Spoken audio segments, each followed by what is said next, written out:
Podcast is intended for mature audiences. The views and opinions expressed are those of the panelists and do not reflect in any way those of the podcast partners, sponsors, or affiliates. Enjoy. ThaBoxingvoice.com. You need that fear. All I'm trying to do is make a stand for something that I truly believe is right. I truly believe is right. I want to be like you. Come on, man. I'm the face of boxing. I'm the cash cow. I hold the record. My drop, I know my drop, I know my situation. I don't want to fight. Production. But it's gonna be very difficult for both of us. ThaBoxingvoice.com. Yo, what's up, everybody out there in TBV land? It's your boy Mike. I'm here with another one, man. I got a daily recap for you guys, you know what I'm saying? We are going to break down and talk about everything that happened today in the sport of boxing. So first off, let me go ahead and pay some bills before we get into these topics. If you like what you're hearing, smash that thumbs up button. It helps with the visibility of the show. If you want to go one step farther, head over to the boxingvoice.com/affiliate sponsors and click on the Amazon link. Bookmark that link, save that link, and do all your shopping through that link. Also, if you go over to that page, we have a link for the Zone sign up. So if you want to support TBV and watch some good boxing or MMA or whatever you want to watch, go ahead and go over to our website /affiliate sponsors and click on that the Zone link and go ahead and sign up and get your first month free. Also, we have March 15th, Border Wars is going down. And if you don't know what Border Wars is, you need to go ahead and sign up to patreon.com so you can find out what we do and how we do it. We got the main event is Eric Cruz versus Canadian Jose. These guys have been going back and forth for months now, months it seemed like, and there's a lot of animosity built up. We did a film study today on Canadian Jose fight. Also, we did one on Eric Cruz fight, and I'm telling you, the matchup is going to make for a very entertaining fight. We will be live streaming that event. So if you can't make it to Dallas, then you can definitely watch us on the YouTube. But let's go ahead and get down into it, man. First order of business. Big ups to my guy Money Powell the fourth. We had him on the show this morning. I am going to break down his interview that we did, and I'm gonna have it for you guys probably after this show is over with. Give me about 15-20 minutes, and I have that uploaded. But yeah, Money Powell the fourth. He's a damn good fighter. He says he won a campaign at 160 for right now. He's growing. He's growing. His last fight was at 164. So definitely has the talent, man. Definitely has the talent. Has the personality. Has the punch selection. Does good body work. Those good combinations. The kid is very, very good, and I think he's going to be special. In my opinion, he might be one of these sleeper prospects that people don't really know about. He signed with Ring Star Promotions, and they're doing a good job with him. They fought him over in Paris. They fought him over in London. He just fought this past weekend in Minnesota on the Darrell and Yurden card. So I got big things for this kid coming up in the very near future. So if you don't know Money Pal the fourth yet, get to know him. He's going to be a very, very exciting fighter for a long time to come. What's the next order of business? Okay, let's go ahead and get right into it, man. The biggest thing of the weekend. These two guys right here, Joseph Parker, Tyson Fury. What's going to happen, man? Are these guys going to fight each other? Well, it came out today that the WBC is not going to uphold the deadline that they put in for the Fury and Wilder rematch, and we should have all seen this coming when Fury signed with ESPN. I mean, there was just another stumbling roadblock kind of in the way, but in my opinion, you can't really be that upset with Fury because we had an interview with Wilder last week, and he was like he glad that Fury got his money. And I mean, at the end of the day, it's all about getting your money. But as a fight fan and as a boxing purist or boxing enthusiast, I really wanted to see the rematch, man. And I think that having a fight in between or having fights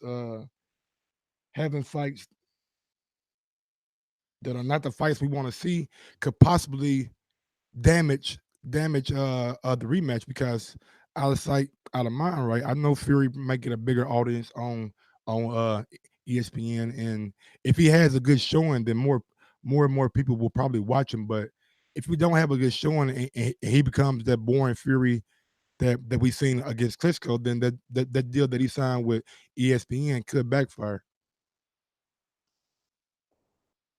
Now, Bob Arum says that he feels like if these guys take interim fights, then this would make the fight bigger in the long run. Now, the reason why we bring up Joseph Parker because Parker was in talks with Derek Chisora, but these talks have seemingly come to an end. And the only thing that I could think of why these talks have came to an end because maybe Joseph Parker is and his team are rekindling a past business partnership that they had with Top Rank, and maybe they'll be having more fights on Top Rank because right now we got a mid Top Rank is in the heavyweight business. By making a big signing like Tyson Fury, you need more heavyweights to match him with. So going out and possibly having Parker fight Fury could be something that you can sell to the fans. Could be like, hey, this guy beat Fury's cousin, Huey Fury, and now Fury's gonna defend the family name or some crazy shit like that. Also, it gives Parker a direct route back to the top or back to a world title belt because if uh if Parker was to beat Fury, then I believe that the WBC and Deontay Wilder would more than likely go after Parker for a potential fight. Now, if Fury was to be Parker, now this is just my assumption. I don't have any proof, any facts to back this up. But I was talking to Ron and my guy Ams today. Shout out to Ams from the UK. Big up Ron G. You know what I'm saying? Out here doing this work. Uh, I was talking to those guys today, and I told them that if Fury takes a interim fight and he's able to beat whoever he's fight, then I would expect to see Tyson Fury versus Anthony Joshua in the fall. I know you guys are like, whoa, whoa, whoa, how's that going to happen? Let me tell you how that's going to happen. Eddie Hearn has already been on record saying that he has no problem with Joshua fighting on ESPN. And Top Rank and Matchroom have been doing business before. They had the fucking Maurice Hooker. He fought on ESPN when he fought against damn, what's the guy's name that he knocked out? I don't know the guy's name. No offense to the guy, but he knocked him out. Now he's going back to the zone. Also, there's one more fight, Lomachenko and Kerala. I think that fight would end up on ESPN because we know that Lomachenko is the A side. So these guys have been working together. So it's not far fetched to think that a match, if both guys come through their fights, like if AJ beats Big Baby and Fury beats whoever he's going to fight in the interim, this might be a fight that could potentially get made. And I want to go to a tweet that we got from Deontay Wilder when the news came out that the Top Rank has informed the WBC that Fury wasn't going to take the rematch right away. Let's go to this tweet.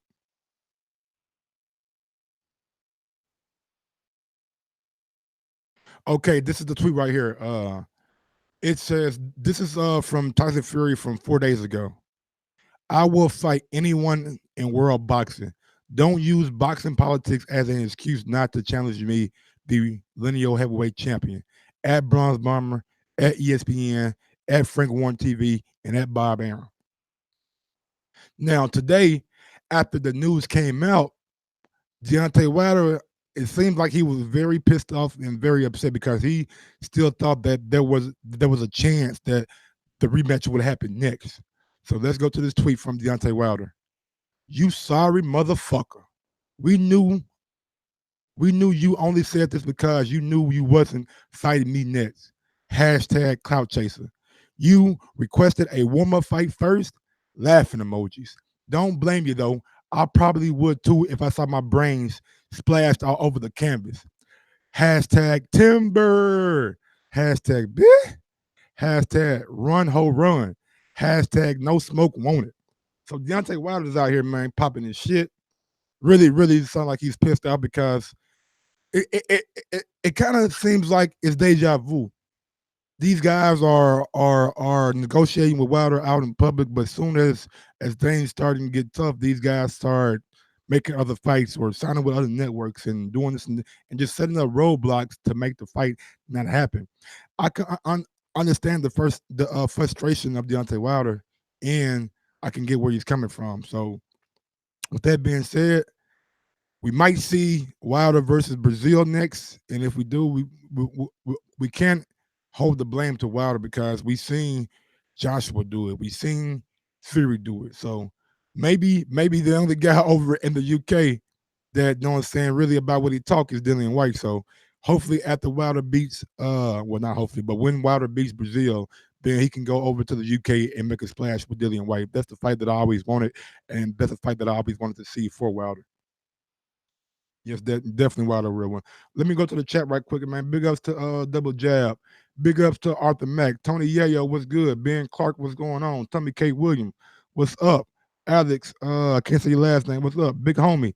Coop, what's going on? GMJM, what's going on? Philip Carl Roberts, what's going on? Ivan Diaz, what's going on? Barca Raider, what's going on, homie? Notorious JP, what's good? What's good? JB, what's good? Stitch Uppery, what's good?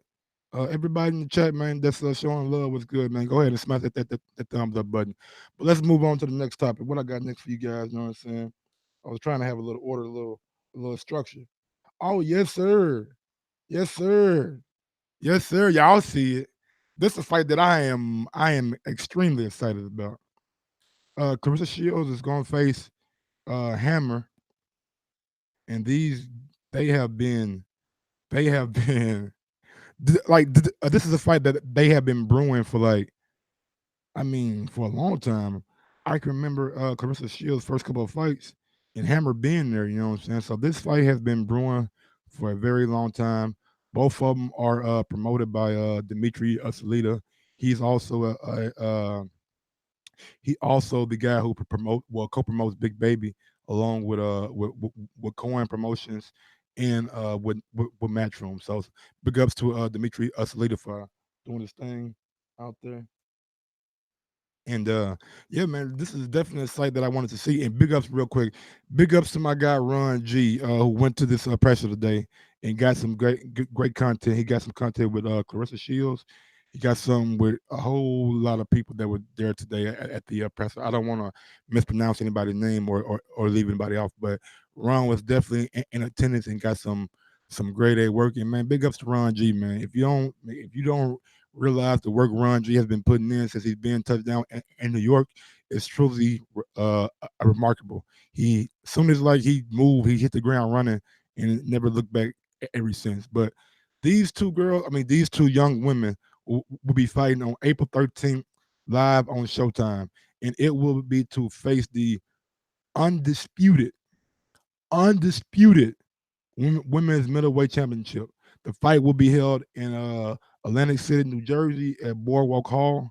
So man, I'm excited for this fight, man. I really wish I could possibly go to this fight, but it just doesn't make the financial sense for me to go. But hopefully, Ron will be in the building covering the fight, man. And another thing that I want to bring up that is totally cool about this fight, they are going to be doing a all excuse me, y'all. They are going to be doing an all access on this fight, and they're going to be showing like behind the scenes a build up to the fight to like really give these young women the push so they can, I know, really so that they can reach the masses because there's no way that this fight shouldn't be like one of those big fights that we look forward to this year. I'm telling you, man. Christina Hammer, she can fight. She can definitely fight. She's no slouch or nothing like that. And we all know T-Rex Shields is a banger. She gonna go in there, she gonna box, she gonna bang, and she gonna do a motherfucking thing. So this definitely makes for a great fight, and I'm just excited that we get something on the women's side that's this big and that means a lot to the sport of boxing because they are they're no different than the men. They put their life on the line. They go in there. They take punches, and they battled for our entertainment. So I'm excited to see these women in the ring, and I can't wait to March 13th. Go and get your popcorn ready, you guys, and let's go, let's go, let's go. What we got next on the docket, man? Let me see what we got next on this docket. Let me see. Let me see what that is. Yes, sir. Yes, sir. Y'all see what it is, man. We got the WBSS done finally announced the semifinal schedule. And we got on April 27th, we got your boy back in the ring and Regis Prograde. Big up to Regis Prograde, man. One of the Rougarou. I'm telling y'all, man, that guy's gonna win the WBSS tournament, but I don't want to be biased, so let me go ahead and give y'all the whole gist of it. Regis will be fighting Curl Relic on the 27th.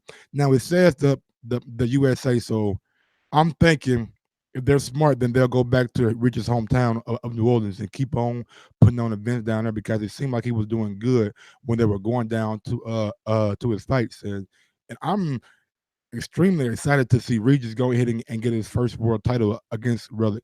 I don't think Relic's going to be able to beat Regis, and I think Regis possibly will get the knockout.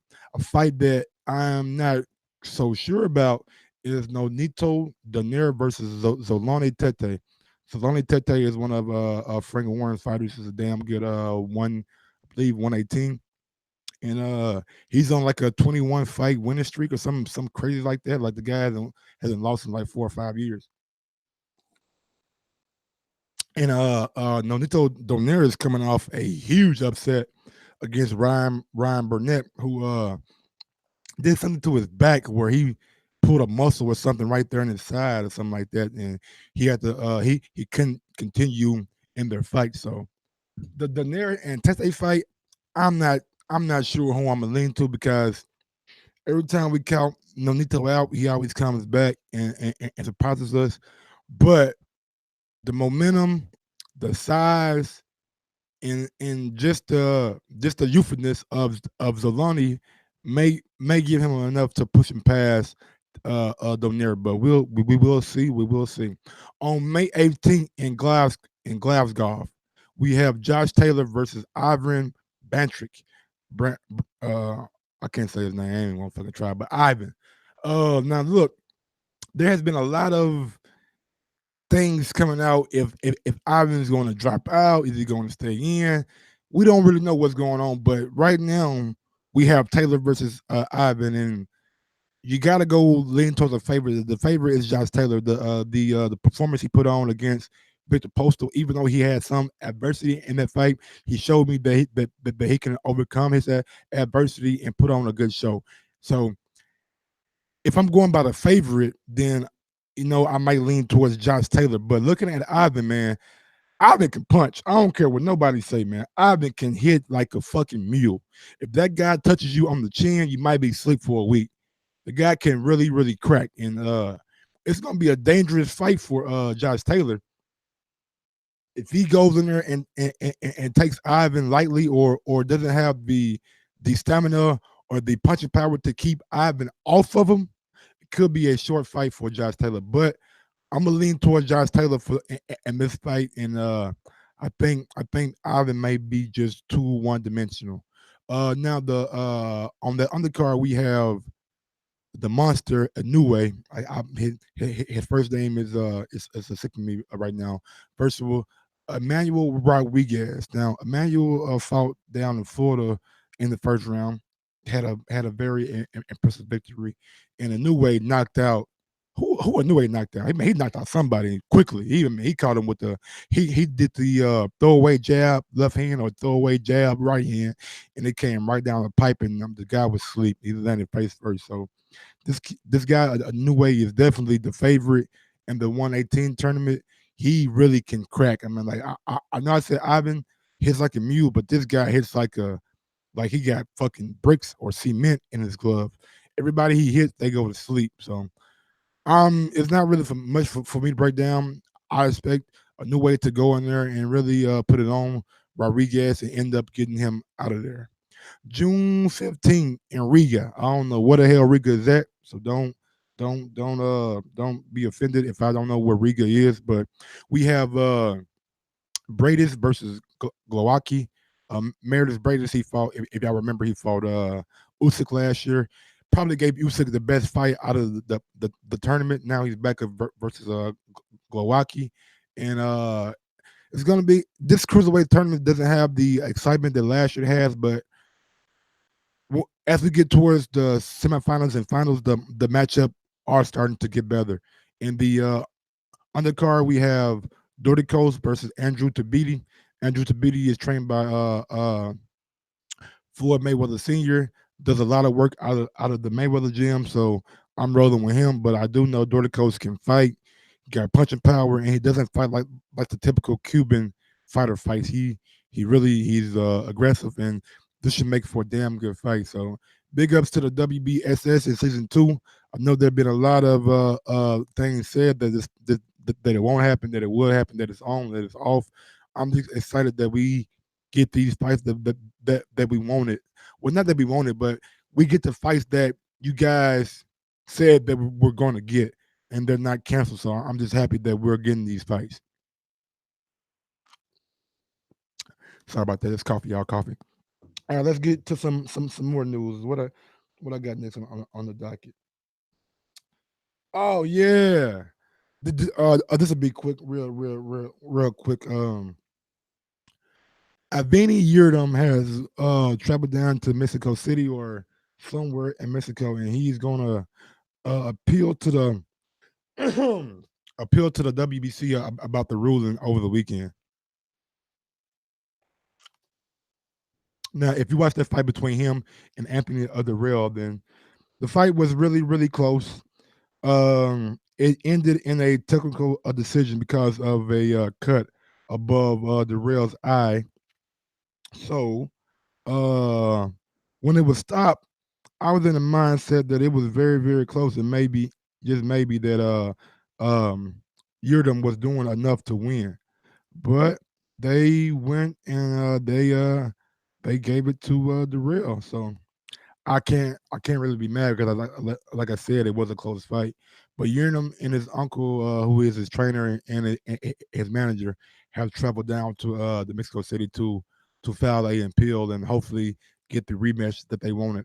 Speaking on this fight, the fight peaked at, let me see what the fight peaked at. It peaked at 366,000 viewers on FS1, which is not a bad number for two guys who are not really not really stars in the sport of boxing. So 366,000 is a definitely a solid number. Definitely a solid number.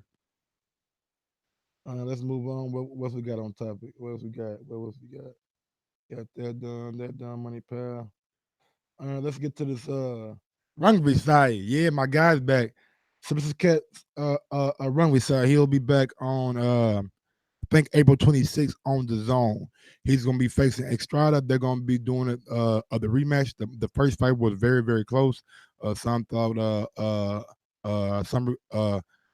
Sebastian Cat son Rumby side lost, but it was a very close fight. Could have went either way. I'm excited, man. Rumby side is one of the guys that I really like, man, because he throws that left hand like he don't give a damn where it goes, as long as that some bitch land on your shoulder, on your neck, on your chest, on your stomach, on your eye socket. It don't matter to him. As long as he throw it so hard. I'm talking about he throw it so hard. You motherfucker better watch out for it. With this fight, I don't know, man. It's kind of close. You know what I'm saying? Because the first fight was very close, so I want to reserve my pick until fight week. But also, we got Roman versus Donahue on that same card. We'll have Anthony Simmons Jr. on that card. We'll have Jesse Vargas on that card. Scott Quill will be on that card. Pacheco, he just had his pro debut, I believe, this past weekend down in Tijuana on the Brandon Rios Humberto Soto card. So the Zone, man, big ups to the Zone out there doing that thing, man, putting on a lot of fights. Maybe not the high level matchup that we want, but there have been a lot of upsets on the Zone so far this year. So that leans to tell me that they are matching fighters up well and not just giving us one sided fight. So Big ups to Matchroom Boxing, and big ups to the Zone for landing the smaller weight classes and really just continuous feeding us boxing, man. Boxing, I can't get enough boxing, man. Definitely can't get enough boxing. Let me see that I touch everything. Dave Caldwell still thinks Derek Chisora has a lot left in the tank. Andre Darrell is moving up to 175. He said he wants to test the waters at 175. Canelo and Danny Jacobs will be fighting for the WBC Mayan belt. I don't know what the Mayan belt looks like at this point, but I do know that they will be fighting for it pretty soon on May 4th. And the last little business that I want to get into. Last little business I want to get into. I came across this maybe an hour ago, and it really shocked the shit out of me because I was not expecting this. Not at all. Not at all. But let's go ahead and get down into it, you know what I'm saying? You know what I'm saying? Don't let me hold y'all up, you know what I'm saying? Uh Now reports from World Boxing News has come out and they have stated that Billy Joe Saunders had been offered a $15 million deal by Matchroom Boxing and Eddie Hearn. So let me go to the article. Big ups to World Boxing News. A rumor appeared to WBN states Saunders has what equates to 11.37 million pounds on the table to sign a contract with Hearn. Saunders would then reportedly have the opportunity to fight on Sky Sports box office in the UK and the Zone in the United States. So that tells me we seen last year when Billy Joe Saunders and Eddie Hearn had the little lunch session or a little sit down, and Billy Joe said, "No, man, I'm loyal." But man, this kind of money and all the players that they have over at the 160 division. So I mean, let's be real, Billy Joe Saunders. You got Demetrius Andre, you got Canelo, you got Danny Jacobs, you got Triple G. You've been calling these guys out for a long time, saying that they don't want to fight you. Now you have an offer on the table from, and I know you with Frank Warren, I know you with BT, but is there some way that we can work out like a co-promotional deal where we can get you on the Zone so you can fight these top middleweights, so you can really test yourself against the very best in your division and not try to move to 168? Well, now look, if you can't make the weight, then that's a whole nother thing. But if you're just moving up for a title shot, then coming to the Zone and getting paid may be better than just moving up because you can get paid and get a title shot. You can always go back and get that WBO mandatory and fight Demetrius Andre. Now, yep. So they pretty much said what I said. Encounter with the like of Demetrius Andre, Gennady Golovkin, Canelo. Um, it's no secret that the Zone is on the verge of securing Triple G, and it's been reported that Triple G's offered a 3-fight deal to a 6-fight deal worth $45 million plus shares, and plus a segment for his Triple G promotion. So Triple G's been taken care of very, very nicely. Now, if you're Billy Joe, what's the worst that can happen? You lose and get paid, and you can always go back to BT and Frank Warren and then move up. But by coming to the Zone, man, you kind of ensure yourself that you're going to get one of these big name fights, because one thing about the Zone, they are putting pressure on Eddie Hearn to deliver a big heavyweight American fight. And you got Big Baby versus Joshua. Say what you want, it's not Wilder, but at the same time, as the fight draws nearer and nearer, it'll get bigger and bigger. And with Canelo and Jacobs the same way. When you have all these players in your division on one network, it makes sense to go over to that network and maybe do some business. Let me see anything else from there. Okay, now it was last week talking about a promise to the Zone to secure top fighters is yet to be fully fulfilled by Hearn, due to good percentages of his advances being unsuccessful. Yeah, Eddie Hearn's been trying to get Michael Garcia, Wilder, Charlo. We all know that. You know what I'm saying? So that's is what it is. That's pretty much it, man. Yeah, that's pretty much it. Now look, if Billy Joe chooses to stay with Warren, He'll be fighting on ESPN, like we all know, alongside his good friend Fury, which may draw in some more people to watch boxing and may spill over to Billy Joe. But I mean, who was over there? Rob Brandt. Rob Brandt's the WBA regular, which would be a damn good fight because it's two styles that are conflicting. One guy's a back foot on the back foot and boxer, and Rob Brandt's a come forward all action packed fighter. So it really all depends on what Billy Joe wants to do, man. At the end of the day, it's up to Billy Joe. Eddie Hearn has made the offer out there, 11.37 million pounds, which equates to $15 million. So if Billy Joe really wants to be world champion again, or if he really wants the Triple G fight, if he really wants the Canelo fight, or Danny Jacobs fight, or Demetrius Andrade fight, he'll be on. He would definitely be on the zone. Definitely be on the zone. Yes, I do want to see Billy Joe face Chris Eubank Jr. again, and I feel like that's a fight that could be a very big fight over in the UK and maybe possibly spill over to the US. And big ups to Chris Eubank Jr. man for taking his IBL belt back to the club. You know what I'm saying? Showing it off to people, and really being proud of the IBL belt. I know people give the IBL a lot of crap, but a lot of good champions have held that belt, and a lot of good champions have that belt right now. But yeah, that's about it, you guys. You know what I'm saying? If there are any questions in the chat you guys want to ask me, but before I head out of here, go ahead. If not, then you can catch us Monday through Friday, 9 o'clock a.m. Eastern Time, 6 o'clock a.m. West Coast, and 2 o'clock p.m. in the UK. And we'll be doing our daily show in the morning. And just, man, we're just trying to get bigger and bigger, man. Be honest with you, man. We just want to get bigger and bigger to the point where boxers, promoters, managers, networks, they can't deny where they get their information from. We want to be we we want to be boxing one stop shop. We want to give y'all interviews. We want to give y'all field coverage. We want to do camp lives. We want to do live events, and we want to do our podcast. Like we want to do live fight chats. Like we want to do all this stuff. So if you guys could go ahead and smash that thumbs up button, help with the visibility of the show, and just go over to theboxingvoice.com.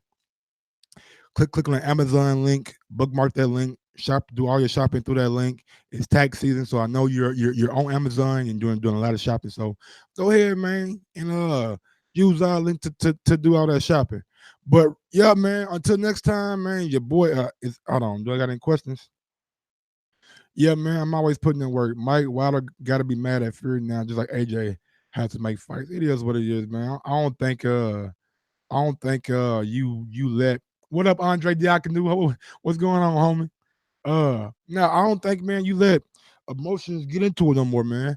At the end of the day, men are gonna do what men want to do. If Fury feels like that was the best deal for him in his career, can't be mad at that, man. I'm pretty sure Wilder's gonna do whatever is best for him in his career. Hopefully, they go back to the negotiating table with ESPN and somehow they take that 5-fight deal down to a 2-fight deal where Wilder has a little movement after 2 fights, so he can possibly re-sign with them or go back to Showtime. I mean, it's all right there for him. I mean, it's gonna be a bidding war for Wilder, or Showtime's gonna have to put up the money to keep him. So, is what it is, man.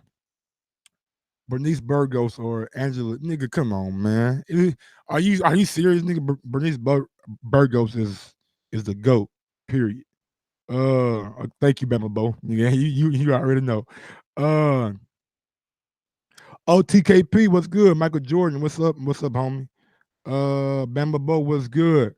Joseph Rodriguez Garcia, what's good? Yeah, I did get the footage you sent me. As a matter of fact, your brother, man. Look, I'm gonna keep it all the way funky with you. Know what I'm saying? Your brother looked like the only thing that might be worrisome for me is the fact that he's breathing out of his mouth. If he has his mouth closed and breathing out his nose, maybe his stamina might be a little bit better, and he wasn't be making all that huffy puffy sound. But other than that, combinations look good. Defense could be a little bit better, but look good, and it looks like he's ready for Border Wars on March 15th. So yeah, man, good big ups to y'all, man, for y'all doing y'all thing. Last time I checked, Fury a duck hole. Oh man, big ups to Chris for boxing 101. Trolls making fake accounts, yes sir. Big homie Coop, what's going on? Ben Clark, what's going on? Rook 504, what's going on, man? Y'all know me, man. I'm always working. Mercedes Moore is the go. Who is Mercedes Moore, nigga? I gotta go look up right now. I'm gonna go look up right now. You know what I'm saying? Gotta figure out what y'all talking about. Greg Dublin. Wilder lost the first fight. Showtime Rob Fury. Wilder wants to rumble. He needs to bring it to his being fair playing field. Al Heyman's corrupt as fuck. I disagree with that, homie. Andrew Jackson, what's going on, man? But yeah, man, let me go ahead and get out of here, man. Until next time. Peace out. And yeah, I'm gonna try to start doing these at least 2 to 3 times a week. So tell a friend to tell a friend that the Boxing Boys have a nighttime show now. Until next time. Peace out. Yes, sir.